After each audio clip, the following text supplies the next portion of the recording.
Hello there, and welcome to the Irish Warhammer podcast. I'm David McCarthy, I'm Richard Flood. and we are here for episode... 11. The Squashy Battleplans. Yes, we're finally talking about it. We are going through the other 9 missions. 9 missions. Yeah, we've reviewed the other 3 for an event that has been ran by the time this has come out. It will have... Yes. Yeah, Yes. yeah. So we've covered 3 already. And now, this episode, we're going to cover the additional 9 battle plans that you will be playing for the season of 2026 and 27. So kicking off, we have Into the Fire. Okay, nice. So this has a simple scoring of control 1 objective, control 2 or more objectives for 3 points each, and then you get your 4 points if you control more objectives than your opponent. They have emphasised in this book for sure that holding more is worth more, which is great. Yeah. It wasn't like that before, so that's really good. And it just simplifies things a little bit if you're mostly hold 1, hold 2, hold more. And how many objectives is it? This is 5. Okay, nice. And it has a twist. So both players' armies have the Secure the Gateway ability. While you are the underdog, your army has the Determined Defenders ability. Okay, so what do they do? Both players have this. This is Secure the Gateway. While you control the place of power wholly within friendly territory, you get anti-charge rend +1 on those friendly melee weapon units while they are contesting an objective you control. Okay, nice. And there is 1 place of power in each. There is. So you have something back there minding that, and then your other guys out in the objectives are getting anti-charge rend, which might be something you want. It's very close to your middle objective, dead smack in your territory, Yeah. so it can definitely come up. Yeah, I mean, there's some armies that just won't really care about this. No, absolutely not. Yeah. But, now, funny little TLDR. Oh. There are some armies where you can create a place of power, right? But in the ability of this, it says the place of power. So maybe it's just that one. FAQ? Probably an FAQ. Yeah, but yeah. I think I'd be 95% sure that they mean just that fella Just there. that one. And it's a large one. It's a large one. It's a large. And place of power are better. They now, are. They are. So this is great. The underdog ability, Okay. Determined Defenders, is add 3 to the control scores of friendly units while they are wholly outside enemy territory. Oh, wow. Okay. And we do have a objective, folks. Dead center in the middle, 22 up and 30 across the long table edge. So dead smack in the middle of the board. And the objective is halfway between friendly and enemy territory. So add 3 to control scores it might come up every now and then. But we know in the past, Floody, control score mechanics, unless they reduce something to 1, they don't really do anything. It's not really particularly impactful. Yeah. Although I did once win a game in Six Nations because Gluto suddenly got 3 control score and Did he? out-controlled Nagash. Okay, that's really funny. It So was this is a great. bit of a weird one, but I do love the territories. You do have two areas of no man's land, which will come into play for some of the tactics we'll talk about in our next episode. That's right. But this is great. It is a objective in the middle, and then it is a 22 and a 15 in the middle of the lines, right, Yeah. of each quarter, basically. It's just a line down the middle. A crosshair. Exactly. It's a Yeah. crosshair in the middle of the board. Yeah. You've got some small woods. Only 2 small woods, which I think is a big deal Yeah. with the new rules. Yeah. Although, as we'll see coming up, there's a lot more armies out there with reduced visibility range Absolutely. things. Yeah. And Squashy's adding in a few more that we're going to talk about later. And for the armies that are getting them, they're going to be really impactful. A lot of the armies that historically have had a lot of trouble with shooting. So it feels like they're conscious of that, Yeah. which is always a good thing. It is, yeah. It's a very interesting territory zone, I believe. You know, it's very kind of strangely placed, isn't it? When you look at it, you you've know? got the top left corner, the top right corner as your territory, and then basically the middle 2 strips of the board, you get half each. So you got a block of 4 Very interesting. each, and you get this little tail that pokes out. I'm not sure what I want to put in the little tail. But Yeah, it's a bit odd. It's a bit strange for me now, I'm not going to lie. Yeah, I suppose it's a safer launch point to the And also, the long board edge objectives. I think 2/16 of the board is too small, because remember, you have to be 9 away from that middle line. So if you had a big army, you have a large place of power that is unstable. You know, you don't really have a lot of room to place a lot of armies. So it could be good to put your layer in. You know, your faction terrain, or you have your place power as your lair. Oh, your faction terrain can't be your lair for the battle tactic we'll talk about. But yeah, this is a really interesting mission. I like it. It's just fine. fairly standard. Fairly standard. There's no real craziness here. You'll find that one easy to play. The second battle plan, table 1, is one we've covered already, the Bloodline Coast, so do check out that episode for that. And then the next one is Avalanche of Ash. Ooh. So this is a 6 objective mission. Your scoring is as follows. So you get 3 for 1 objective, you get 3 for 2 or more, and then you get a 4 if you control more than your opponent. Wait, there's more. There's more. What is this? There's 5 bullet points here, Phil. So take us through the next 2. So you score 3 victory points if there is no more than 1 objective on the battlefield. Hang on. And you control a non-faction terrain feature within enemy territory. Does this mean objectives are going away? Yep. So let's talk about that ability, right? And then let me hit the last one. Yeah. You score 7 victory points if there are no objectives on the battlefield, and you control more non-faction terrain features than your opponent. Wow. Okay. Life Fruits 2.0? It looks a little bit like that. Yeah. Now, why are objectives going away? So, once per battle round, start of battle round, you have a collapsing pass. But if you are underdog, you must use this ability. This is a twist ability. Effect. Roll a dice for each target. Pick each objective to be the targets, then pick one of the targets to be the focus. Roll a dice for each target. Add 1 to the roll for each friendly and enemy that is contesting it, the terrain feature or the objective in this case. If the target is the focus, you can add 3 or subtract 3 from the roll. On an 8+, remove the target from the battlefield. Oh my god, that was hard to read. That's tricky. Alright, so I suppose simply it's roll a d6 for every objective, add the number of units that are on it. If you hit an 8 or more, they're gone. It's gone. That's insane. Oh my god, that's no incredible. damage to the units. Nothing? Yeah, not like the D6 mortal one. And then on one of the objectives, you get a +3, -3 modifier. So you choose that. So I suppose the scoring allows you to go behind, potentially. Yeah, this is wild. This is like the Paths of the Fae of ladder, right? This is mental. This is going to be a good one to play. This is good. Maybe we should have played this. Watch out, dock players. Anyone else who wants to clump up on objectives to hide, because if you put too many people in here, boom, you have objective is gone. Oh, I can see you. Or if you want to do that, stay behind. Stay behind it, Beat those low drops. Go second. Yeah, exactly. Yeah. Don't take the double. And this is an underdog ability. That is mental. Actually, it's one of those ones, if you do go second and want to stay behind, maybe your opponent's going to give you that priority and force you so they can go second. Yeah, exactly. Yeah, this is mental. Free double turn. Free double turn. That's a risk. That's a gamble. Wow, there's a lot going on. This is mental. This is mental. This could be an episode in itself, nearly. This is crazy. Territory-wise, it's 2 strips in the middle. 2 strips in the middle. It's basically the attacker gets 6 blocks to the top on the left-hand side.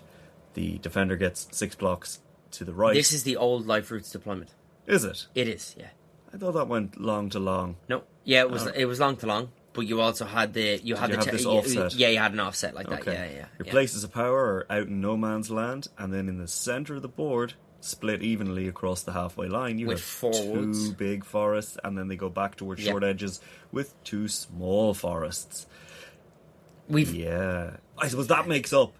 Yeah. For the losing those abilities, you've got 4 obscuring pieces of terrain that you can just get into if you can't stand. Only 2 small places of power, so rage dice will be harder to generate in this. But yeah, this is sauce. I really like. We should play this like soon, Floody. This is mental. This is crazy. I'll play my Seraphon. No, because I'm never playing against you with the Seraphon. Leave me alone. I'm playing cities then. Spoiler: new Seraphon, squashy stuff will be sauce. It's mental, and cities too. Okay, Flood. So what else have we got? So All then right. we're on to Battle Plan 4, but the third one we're covering today. Okay, Caverns of Slaughter. Oh, okay. That's not ominous at all. No, I wonder what this is. All right, so it's got the standard paired scorings: 3 points for one objective, 3 points for two objectives, 4 points if you control any of the pairs. This is a slightly offset diagonals. So you've got like the 15-11 line, the 22-11 line, the dead center, and then the flip side of that going to the right. Yeah, for the, it's for the like other person. a It's like a Z, like a backward Zorro. Z. Yeah, it's like a Z. It's Z without the diagonal part. Yeah. And this one has again 2 big pieces of obscuring just middle, off the yeah. center objective. Great staging points. And same small places of power out in no man's land, out to the sides, and you were playing into each other lengthways. This is mental. All right, but what happens here? If you are the underdog, you can use the Shifting Passages ability. Both players can use the Navigate Tunnels ability. All right, so Shifting Passages. Pick 2 non-faction terrain features to be the targets. Remove all hidden passage tokens from the battlefield, then give each target a hidden passage field token. So basically, Okay, so you can't stack it up. So you have to remove everything first and then this just replace. sets up a tunnel between 2 pieces of terrain. They don't have to be anywhere. It's any terrain. Anything you want. Non-faction. Okay, so then we have the once per turn army, your movement phase, navigate the tunnels. So both players can use this. Yeah, so it's pick a friendly unit wholly within 6 of a terrain feature that has a hidden passage token to be the target. The effect of this is remove the target from the battlefield and set it up again wholly within 6 of a different terrain feature that has the hidden passage token more than 9 inches away from all enemies. Wow, this is fun. This is cool. awesome. Yeah. This is like the mission we had 3rd edition with the A's and B's. We had it, from corner to corner. You used to be able to tell it if you were within 6 of the corner, you could passageway. Yes. It was passage of something, I don't remember, but it's similar to that. Yeah, so a lot of play around this. So this could This be is just powerful. really good for getting from around your own deployment zone. I think it's a harder one to use real aggressively because someone just needs to go stand beside it and you got a couple of guys you could completely shut it down on one end. If you're a mobile army and the underdog, you can just put this in your backfield and forget about it. Yeah, you can also say, okay, well, my opponent's army is in that middle of that territory, nearly staging in that large obscuring terrain in the middle of the board.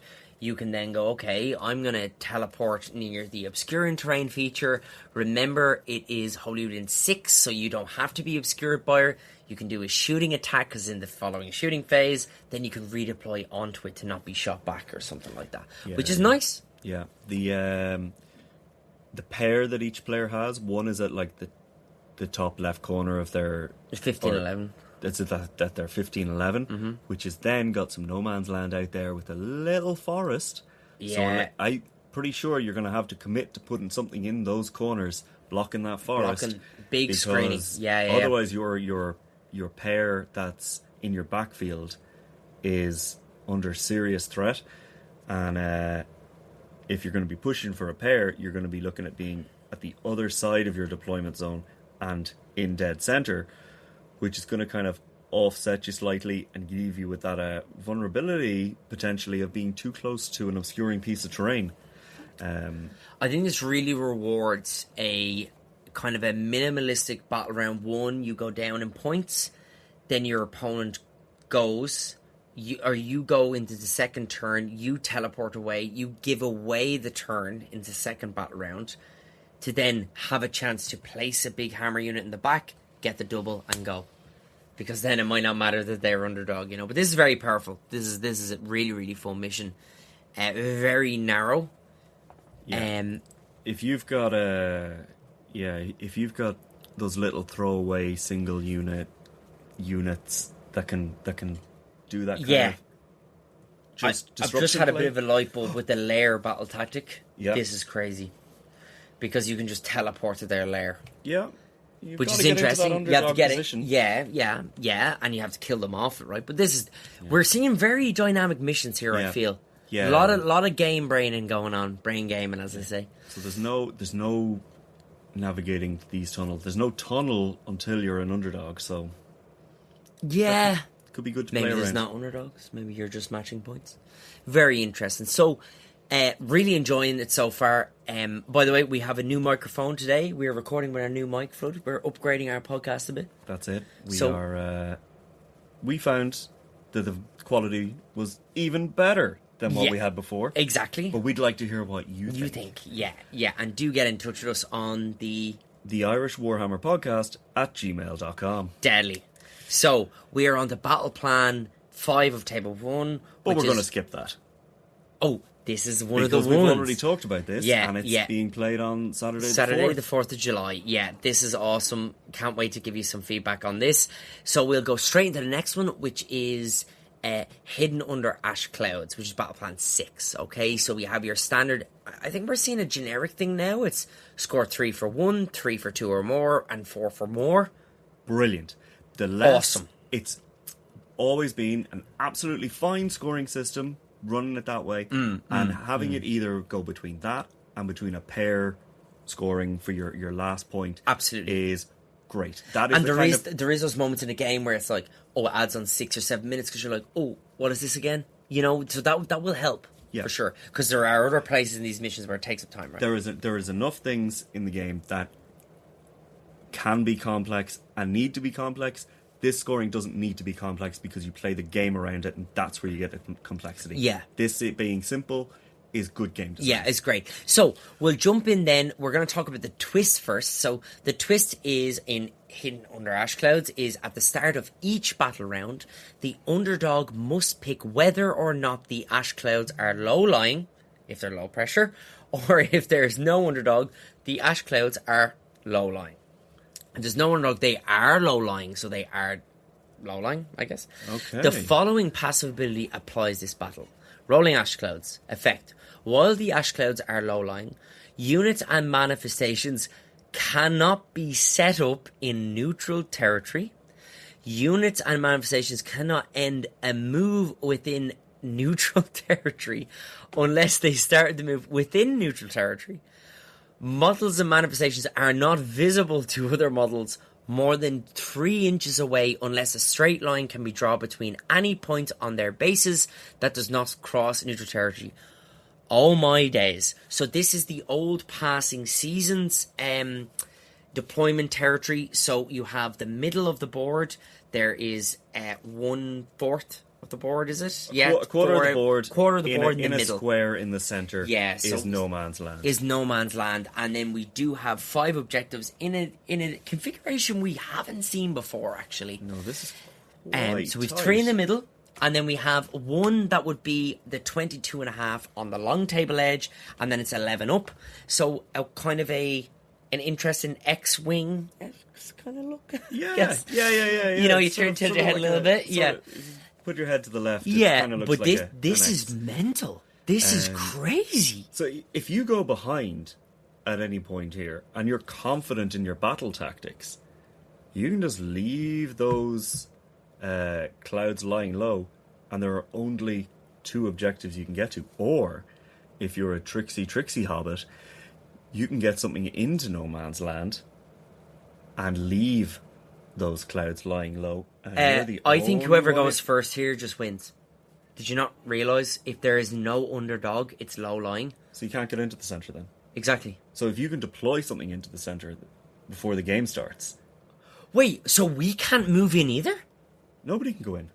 Wait, this is guys, folks. This is mental. So this is yeah. When the ash clouds are low lying, What is this? no units or manifestations can be set up, so you're not getting anybody in there on turn 1. Units and manifestations cannot end a move within neutral territory unless they started there, wholly within. So you're not moving anybody else in, Applies this battle. Doesn't say And then- start of battle. This is just and then everything's not visible to other models 3 away, basically it becomes a giant piece of like impassable, obscuring terrain. Now this is the craziest mission I've ever seen. Yeah. Do you have scouts? Do you have infiltrators? Well, we don't have proper names for these units in AOS. In AOS. What do we have? A changeling, a mask, a lore seeker in Lumineth.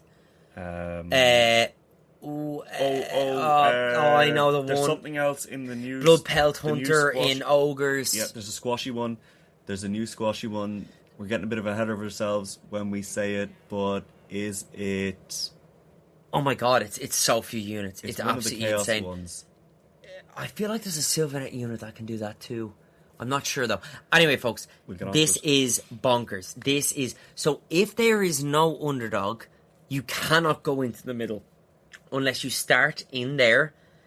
But you can't start in there. You can start in there if you've got a deployment phase move or one of those place them anywhere on the board type abilities, as like the current mask, who is changing. He was changing. Yeah, this is. I love how they. And it's just units. It's just units. There's no different differentiation between what unit can do this. I love this. This is a really techie mission. This is going to be we should have played this. Amazing in teams where you're like really bullying somebody who's got like low mobility. If you're low drops and high mobility, you'll just be able to like play a dancing game around this square. This is eels. And you'll never get near them, and it doesn't matter. And if you go both sides, they'll just turn around and slap you. Yeah, on one of but those also sides. on the other side of like when you had your like your castle kind of build in fourth, the old in Scourge of Gyran, you would kind of have like a mid to late game ramp in scoring where you were kind of always becoming an underdog by the way your army played. And now all of a sudden, if that happens and you're playing Magican and Nurgle, and you're dropping on those against your, say, your Zinches or your Luminets that are scoring those Scouting Force previously, or now your Siege of Ashes or something like that, all of a sudden now, you just walk into the middle, and that's it. And then now you're there, even if your opponent then becomes the underdog from losing the primary, you don't care. You're where you want to be. Once you start there, you can move. So this is amazing. I cannot wait to play this. Yeah. Only 2 places of power again. We're not seeing a lot of places of power everywhere. That's okay. Which is good. Which is fine. Okay. Okay. Yeah, I'm really, really interested to see this one. I think this will have a huge impact on what battle tactics you choose. Because there are some sets of battle tactics that you just will not be able to do. This counters the Siege of Ashes tactic where you need to set up the wall outside your territory.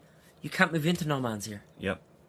Amazing. You've got to drop your points, get to the underdog, get in there. And complete it. And stay pretty much off the objective. Off the objective, yeah. And then do your tactic. Ugh, don't like that. Yeah. Anyway, this is amazing. We will feedback on this as soon as we can. So the next one, Floody, is Battleplan 7. So Battleplan 7, Warped Ruins. Okay, what does that do? So we've got 3, 3, 4. 1, 2 more on your scoring. Very nice, Flood. Look, I'm a pro. We're getting your So right, it's got a rule. There is a lot of terrain and objectives on this board. Right, each non-faction terrain feature must be set up within 12 of at least one other non-faction terrain feature. Okay, so all of these terrain features are going to be linked by being within 12 of each other. Never seen that before. So there's probably a reason. What's the reason, David? So we got once per battle round, start of battle round.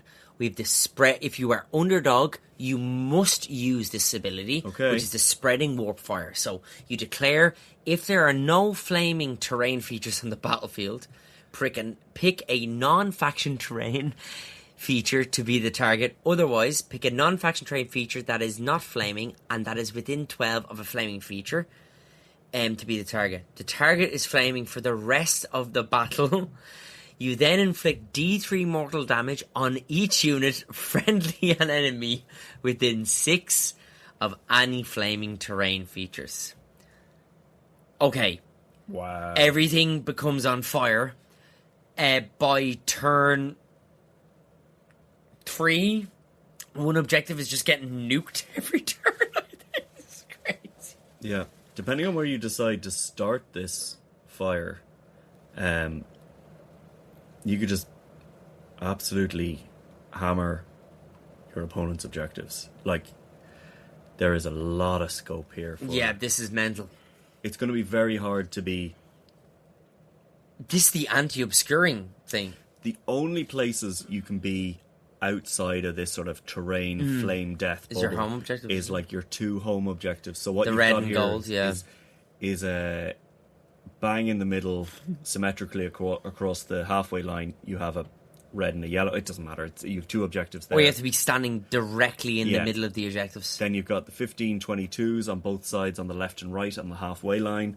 And then again it narrows back in to be those 11, what is it, 22 and a half ones that are sitting in the middle of the middle squares. So unless you're sitting between those 2 objectives, you are getting flamed. The moment you go for presumably the right hand side objective, which is as you look at it, which has got a small and large place of power either side of it. So it's interesting here because the rule is kind of like a word soup, okay, for the spreading warp fire. Essentially, it won't happen turn 1 regardless. So it'll have 4 activations of spread, and then it can jump from one side to the other, but your opponent can just bury one flank and it won't come up as much, I suppose, because once there's one on the battlefield that has to spread within 12. But to be honest, it's kind of just like doing a free arcane bolt on like a little hero, maybe. But it's also every turn, every terrain. Oh wait. Oh, sorry. Okay, apologies. Yeah. They do not lose the flaming keyword. No. The whole place is going on fire. It's going on fire. Okay, this is mental. This is scary. So if you started with the small place of power, the only safe place there is the objective. The more or less in the middle. Yeah. Because you'd have to be directly on that or there, because it can spread like 1, 2, 3, 4, right? Because it's going to be 5 battle rounds essentially. Yeah. And this is interesting. If you don't want this, I think you throw it into one of the corners. Yeah, because you must use it, right? Yeah. Yeah. You just throw it into one of the corners, or throw it, one of your opponent's corners. I'm really happy about doing D3 mortal damage to a guy in a woods because it infuriates me every time someone does it. Yeah, I've done it. I'm sure there's a lot of people out there who'll be, place of power, putting them on places. My Lords of Change +3. Let's go. Funny actually, Flood. You just said place of power. They're both on the same side of the board. Yeah, it's non-symmetric. This will be an interesting one to see whether it'll be one of those ones where the non-magic-y or the people who just sometimes don't care. Honest Warhammer? Don't care. We'll just go, okay, cool. There's places of power, but they're all burning. And this is really good. Yeah. This gives people a chance. I don't like rage dice. They're on fire. I don't like you getting +1 to cast. They're on fire. Yeah. Oh, you need to be getting your rage dice for your Marathi tail attacks. You're taking these your mortals every time. Interesting. Next battle round, battle map plan. Sorry, just 1 second before we move on. Oh, okay. You cannot stack multiple D3 damage on one unit from multiple terrain features.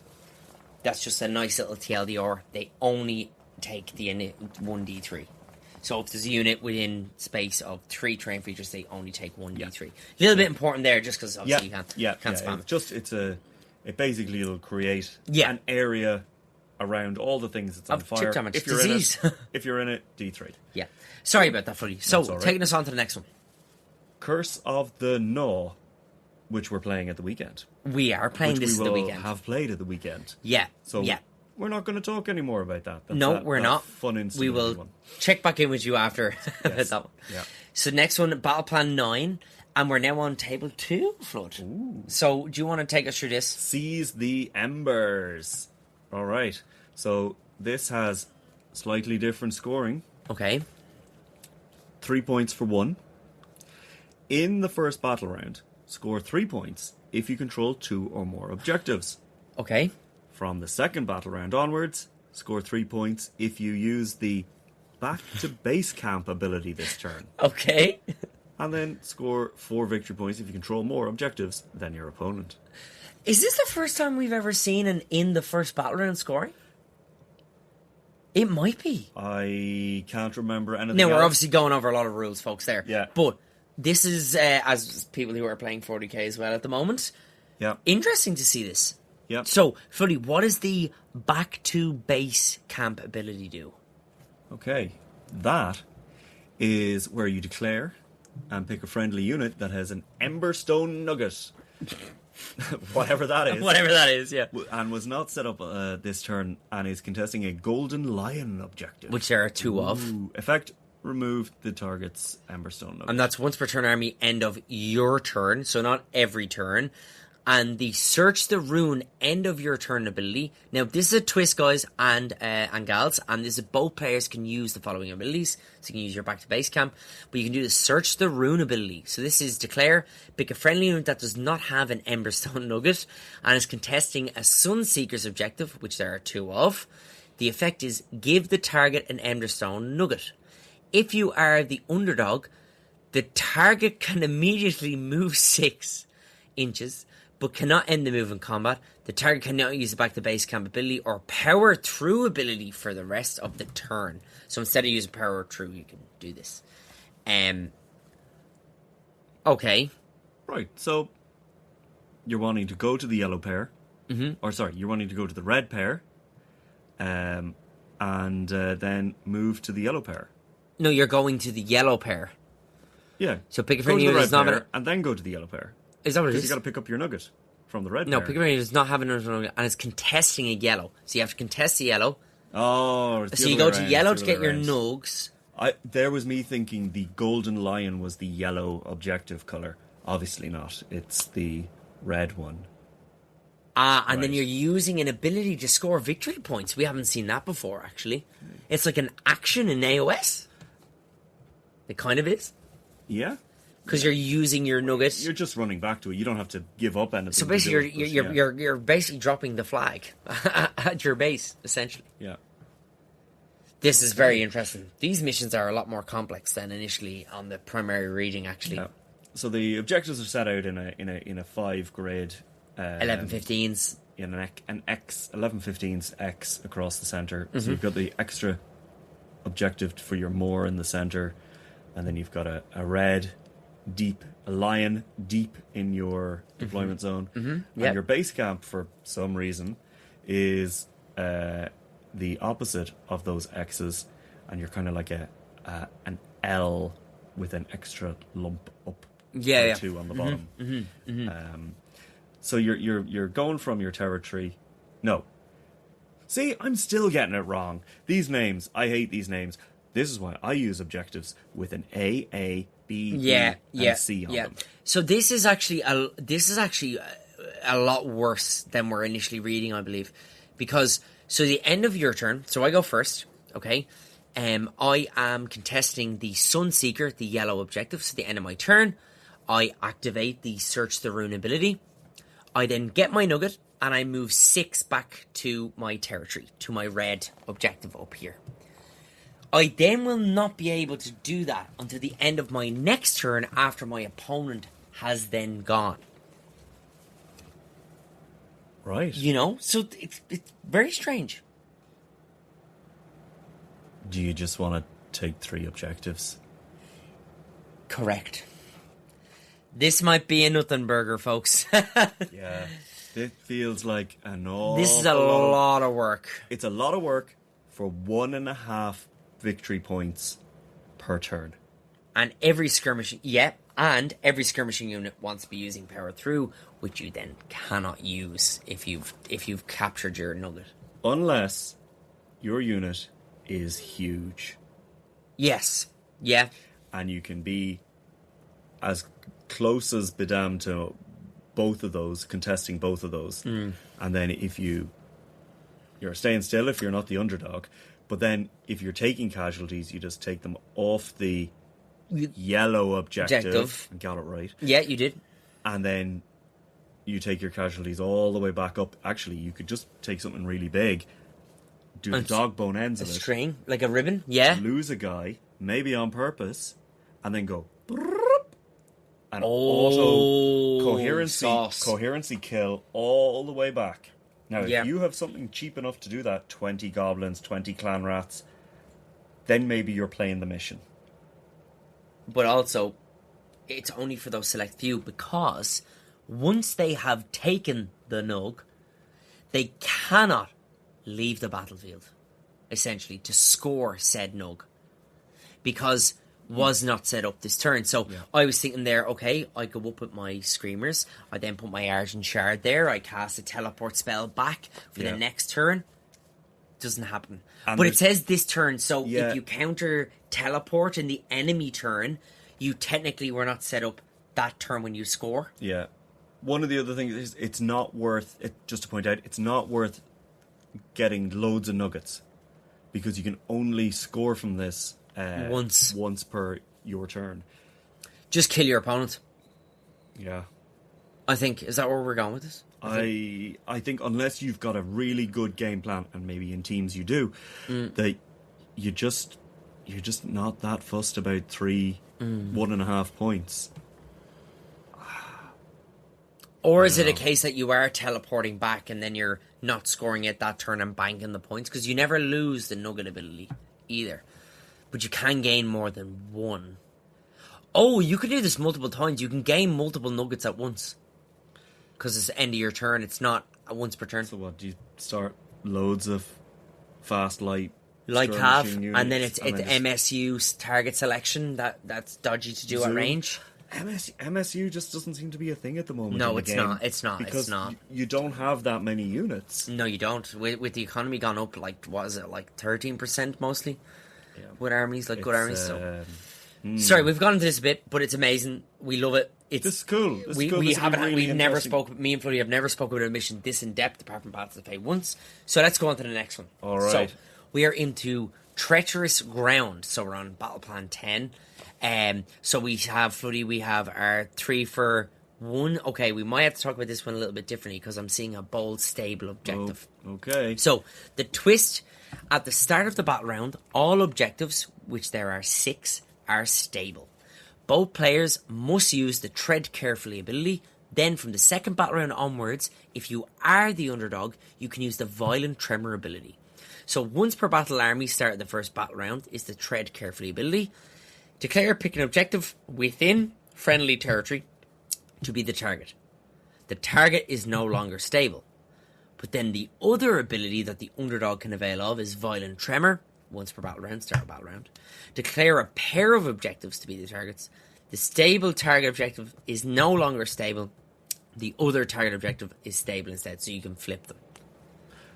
This feels like that other mission where you're like activating, turning on. That's and what off it is. Yeah. objective. And then what is the scoring for this then? Alright, so each player scores at the end of the turn 3 victory points if they control at least 1 stable objective.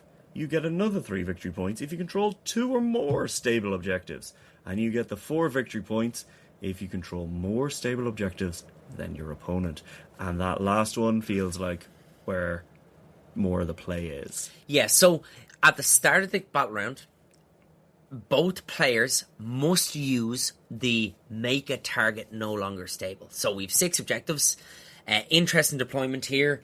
We have the 2 middle strips, just a 1/16 of each, or 2/16, isn't it, on each side? 4. 1/4 of the board is no man's land. Yeah, I don't know how to explain it. It's like a T Tetris block, I guess. Yeah. I mean, basically, look, you've got a C in mirror image. You have your 11 15s all along the bottom. You have the 2 center middle squares in a column. A column up. And then your opponent to the other way. So the two squares in the middle on your right and left hand side will be on the neutral territory. Yeah. They both have an objective bang in the middle of them. Mm-hmm. And then on the corners coming in, you have another set of objectives. The pairs don't matter in this mission. But what does matter is it's only those 4 objectives that are on the 1511s that are going to be becoming stable or unstable, because they are the only ones that will be in the player's friendly territories. So you're going to have to just pick which your left-hand side or your right-hand side is going to be stable or not. Yeah.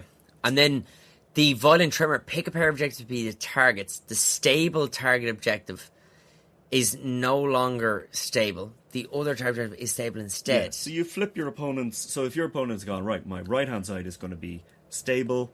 I'm going to put loads of stuff over here and hold it. Then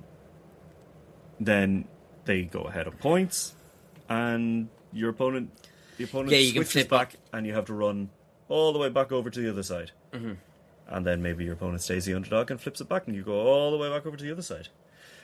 Or maybe you just deploy enough stuff on both to not worry about it. Exactly. And I think that's where we're going to go. There's only 2 place power in the middle, 2 large woods, and then 2 minor ones in the far top and left. 1511 smack bang in the middle. This is a very strange mission. I don't know how I feel about this one. It's okay. This one has reinforced something that has been tickling me away in the back of the mind for a while, which is if you have outflanking units, deep striking units, summonable wherever you want units, you're going to do better in these missions than if you didn't have them. There's a lot of stuff here, like these have little obscuring pieces near each of the pairs. Like there is a woods, big or small, near every flippable objective. Yeah. So, I feel like it's like 2 1,000 point games that are going to happen on this table. I feel like a Castle Army really struggles to play this in a way, because you kind of want to half the board. So the board is now a 30-44, right? It's like you're halving the board. So you're basically having your 1,000 point game off on one flank and then the other one. Obviously, as you said, teleport armies can jump between.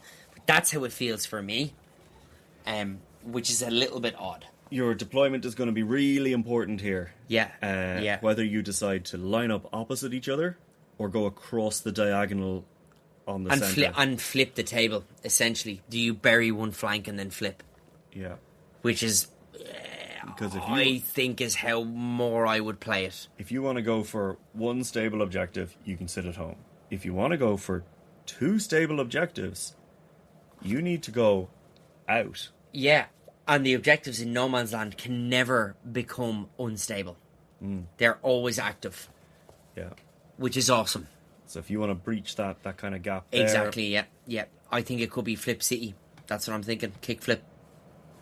Potentially. Underdog. Your underdog use here is what's going to save you massively in these games. If you don't use that ability, that flipping ability, right, and prep for it... You actually might... You are going to get... Destroyed. Yeah. When you go behind. Yeah. You just won't be able to get out of that. So if you're thinking We're seeing a lot of things about like kind of early game deployment units. Again, this is another mission where if you have that kind of, as we say in 40k, the infiltrator unit, you're very ahead here, I feel. Yeah, you can get in somewhere where you want to be and not have to overly expose. You can build that castle at a slant. No, my mind is set on this mission. I've changed my mind. This is actually a really cool mission. No, it's good. This is going to force us to do different things and look at the game in a different way. And that's what you want from a new book, right? Yeah. So I'm really happy with what they're doing with this. Then into the next one, Flood. Escape from the Coast. Battleplan 11, the second last one. Oh. Which is fine, because you're probably tired of listening to us by now. Yeah. So this one has a twist. And once per battle round, if you were the underdog, you can declare to the ships. So you pick the black objective or a yellow objective. Which there are 2 of. Of which there are 2. Those are all lined up on the right-hand side of the map. On the 1511 line. The 1511 and the 2211, or the 2215 line. And then you can remove that from the battlefield. So boom, we're back to lifting objectives again. Oh no. All right. Oh. The player scores as follows. 3 points if you control at least one objective. 3 points if you control 2 or more objectives. 4 points if you control more objectives than your opponent.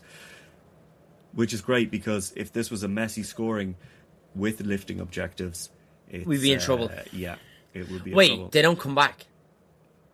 No, you're lifting objectives. This is like the old ones where you're physically pulling that objective marker off the board.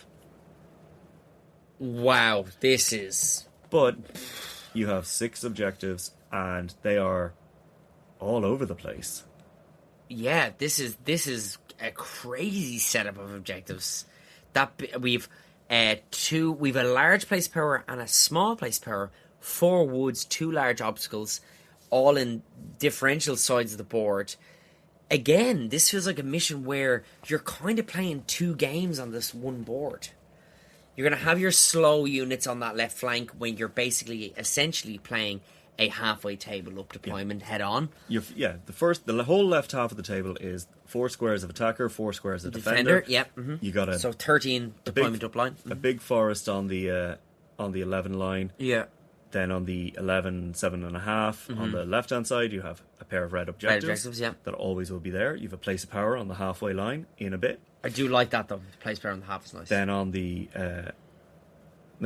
coming across the halfway line at the whatever it is, 22.5, 22, you have an objective. So there's three objectives on that board, and they're in that little V. Then your left hand side, you are ruin, forest on the halfway, ruin. But you've only got the normal thin 11 up Dawn of War, Dawn of War. Guess, yeah. And then you've that 4 block of no man's land in the middle with a yellow, a black, and a yellow, all sitting on the that 15 line. Yeah, horizontal or vertical line. Yeah, vertical line. Yeah, so wild, absolutely wild. Yeah, so this is one we just got to play. I think. Yeah. I don't think we realise how big this could be. Those 3 big forests that are controlling the centre of the board could be huge. Providing cover, providing obscuring. Yeah, absolutely. So that's not just big for shooting armies; it's big for combat armies as well. Yeah, big time. But it's you constantly have a threat. The objectives are very far apart here as well. Yeah, you constantly have a threat of losing something on your your thin side.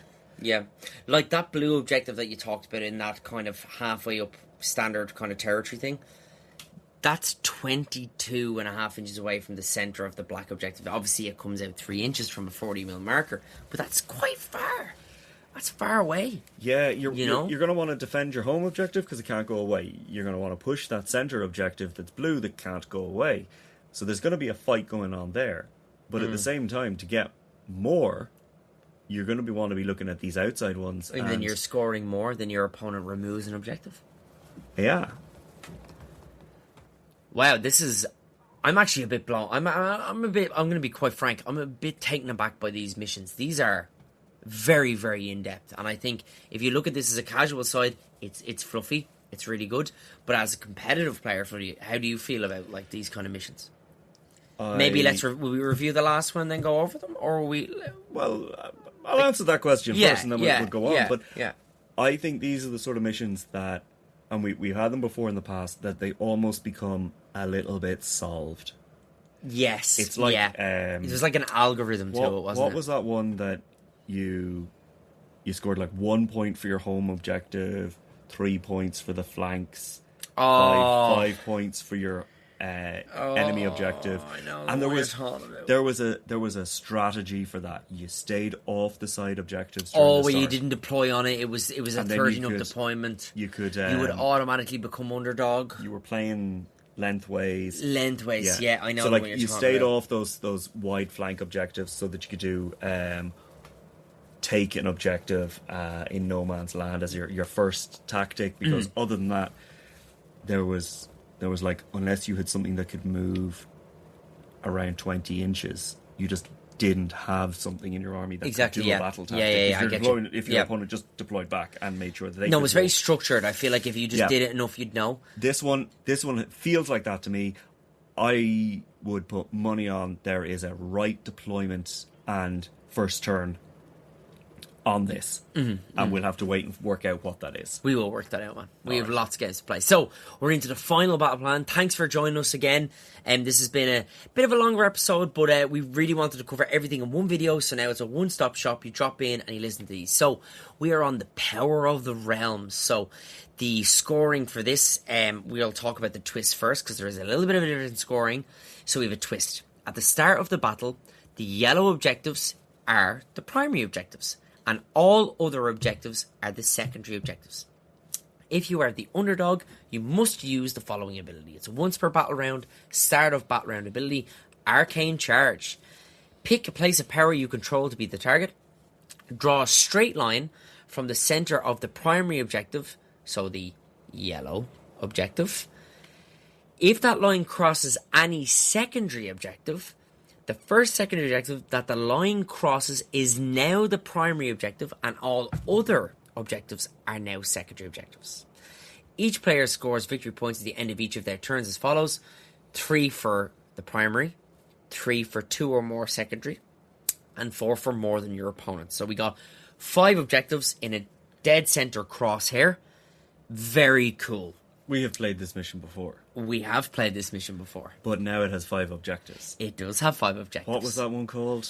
Shifting objectives. Shifting Correct. objectives. Yeah. So, the way this is set up, because, you guys can't see this at the moment, but you'll probably have your GHBs when you're listening to this. Exactly, yeah. Is the places of power are in a straight line with the objectives across the centre. Places of power are out in the flanks, and then everything else is a crosshair of 11-15s and the straight down the centre line.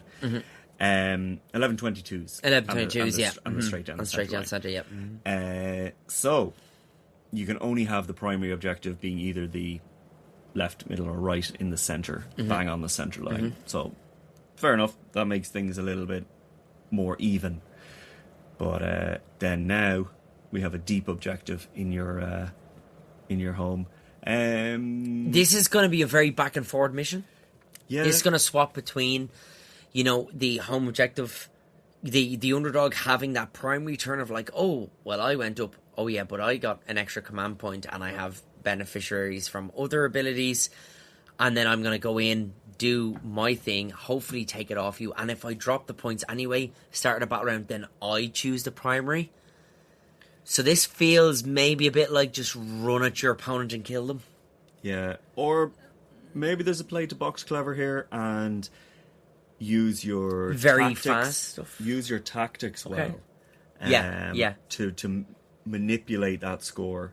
Go, all right, I'm not going to score that tactic this turn. I'm going to wait. I'm going to hold off. I'm going to set myself up that I'm not interactable with. So I will score it next turn, so I can remain the underdog for another turn, and then really go and punch and go 2 turns of big full scoring with battle tactics, and then punish your opponent and go, well, maybe you can't get back from this.